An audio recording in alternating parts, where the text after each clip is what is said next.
मनुष्य की एक विशेष प्रवृत्ति होती है, वो कभी स्वयं से संतुष्ट नहीं रहता, कभी स्वयं से प्रसन्न नहीं रहता। जो है उससे अधिक पाना चाहता, जो पा लिया उससे आगे बढ़ना चाहता, अपने जीवन में बदलाव, परिवर्तन लाना चाहता। और ये प्रवृत्ति संसार में सबसे महान है,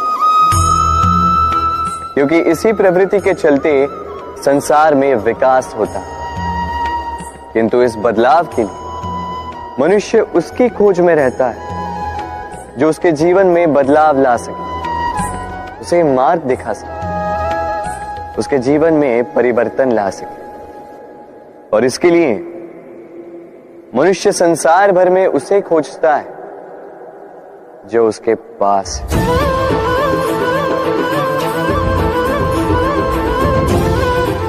बताइए कौन? यदि कोई आपका जीवन बदल सकता है तो दर्पण देखिए। वो आप स्वयं है जो आपका जीवन बदल सकते हैं। वो आप स्वयं है जो स्वयं को मार्ग दिखा सकते हैं, जीवन में बदलाव ला सकते हैं, परिवर्तन ला सकते हैं। इसलिए पहचानिए अपनी भीतर की शक्ति को और विश्वास कीजिए कि इस संसार में आपसे अधिक शक्तिशाली और कोई नहीं। जीवन बदल जाएगा, और अंधविश्वास का नहीं, आत्मविश्वास का हाथ थामिए। आपकी समस्याएं स्वतः दूर हो जाएंगी। मन बड़ी ही विचित्र कृति है। ये मन शरीर के किस अंग में बसता है कोई नहीं जानता, किंतु संपूर्ण शरीर इस मन की इच्छा साकार करने के लिए प्रयास करता रहता है। अब यदि मन कुछ खाने का करे तो व्यक्ति उसकी वनो उपवनों की इच्छा साकार करने का माध्यम ढूंढता रहता है। अब यदि मन किसी को शत्रु समझ ले तो व्यक्ति उसे नष्ट करने का हर संभव प्रयास करता है। अब यदि मन किसी से प्रेम करे तो उसकी प्रसन्नता के लिए हर सीमा लांघने के लिए सज्ज रहता है। परंतु जीवन सुखद हो, इसके लिए आवश्यक है कि मन खाली हो।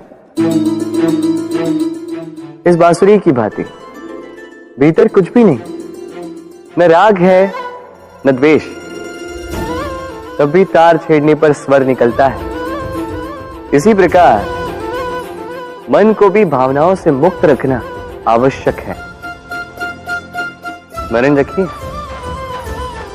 मन में कुछ भर के जियोगे तो मन भर के जी नहीं पाओगे। भूल और मनुष्य, इन दोनों का संबंध कुछ वैसा है जैसा पंख और चिड़िया का, जैसा धारा और नदिया का। यदि भूल मनुष्य के स्वभाव का इतना महत्वपूर्ण अंग है तो आप सोचिए, इस पर लज्जा क्यों?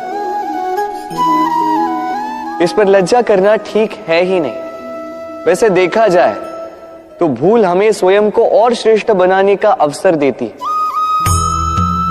पहले से अच्छा प्रदर्शन करने की प्रेरणा देती है।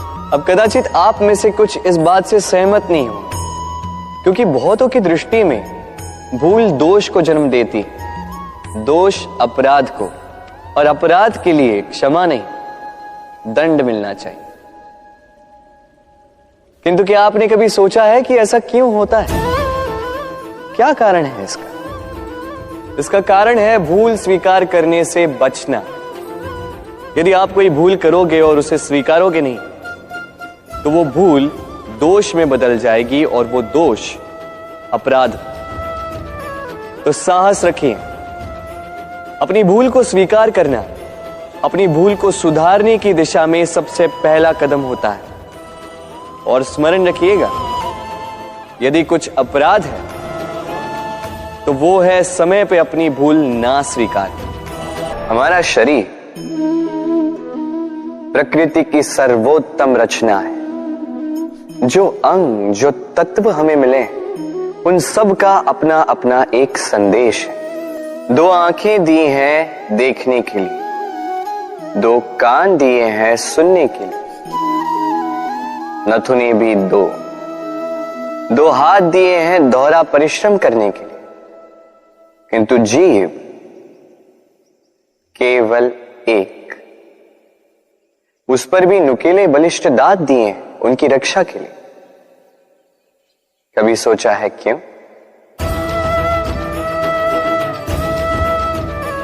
क्योंकि शब्द और शब्दों का उपयोग मनुष्य का सबसे बड़ा शस्त्र है, जिसका उपयोग जितना सोच समझ कर किया जाए मनुष्य जीवन में उतना ही ऊपर उठता है। तो समझे ना, देखो सुनो समझो अधिक, बोलो कम। मनुष्य का स्वभाव है कमाना, संग्रह करना, फिर चाहे वो धन हो, नाते हो, संबंध हो या हो प्रसन्नता।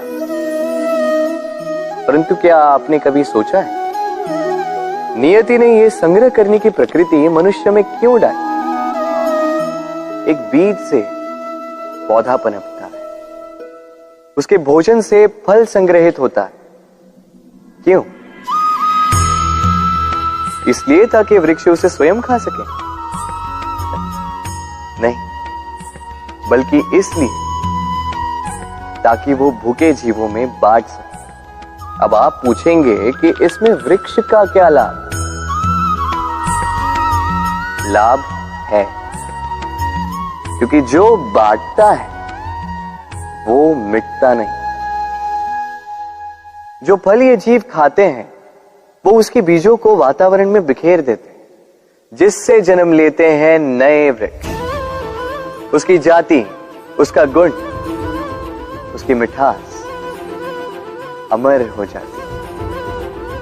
इसलिए स्मरण रखिएगा, अमीर होने के लिए एक एक क्षण संग्रह करना पड़ता है, किंतु अमर बनने के लिए एक एक कण बांटना पड़ता है। कभी बरगद के वृक्ष को देखा है? कितना विशाल होता है। कभी कभी भय लगता है कि इन भारी डालों का बोझ ये तना सह भी पाएगा या नहीं। भय लगता है कि कहीं ये वृक्ष टूट कर न गिर जाए, किंतु नहीं। समय पड़ने पर शाखाओं से निकलने वाली ये बेलें धरती की ओर बढ़ती और फिर स्वयं जड़ बनकर इस वृक्ष को सहारा देती। इसी प्रकार जो परोपकार करते हैं, सत्कर्म करते हैं, उन्हें स्वयं के लिए चिंतित होने की आवश्यकता ही नहीं, क्योंकि उनके कर्म ढाल बनकर उनकी रक्षा करते हैं। इसीलिए जीवन में सहारे की नहीं, कर्म की चिंता कीजिए। राधे राधे।